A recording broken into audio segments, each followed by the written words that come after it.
అంటే గ్యాస్కు 2000 తీసుకుంటారా అన్న? బ్లాకుల్లా?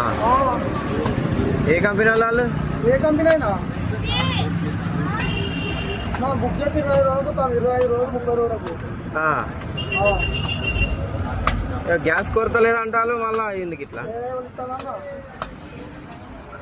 సింగిల్ పోతే మాది వాడు కనీసం కనెక్షన్ అన్నా నేను డబ్బులు తీసుకుంటా అంటే ఇప్పుడు కొత్త కనెక్షన్ ఇస్తలేమంటాను. కొత్త కనెక్షన్లు ఇస్తలేరు. ఉన్నాయేమో 25 రోజులు 30 రోజులు వాడు దాన్ని బుక్ చేసినాక.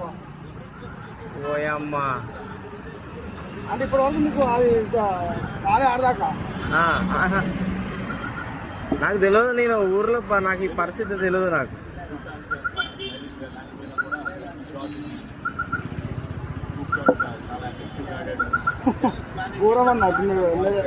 మీరే అమ్మని అడుగుతలేరు అన్న మీరు? మరి వాళ్ళని ఎందుకు ఇట్లా అని? అదే గ్యాస్ ఎందుకు ఇట్లా అంటే లేమంటావు? అదేంది క్వశ్చన్ అడిగితే లేవు. కంపెనీ కాడికి పోతావు లేవు.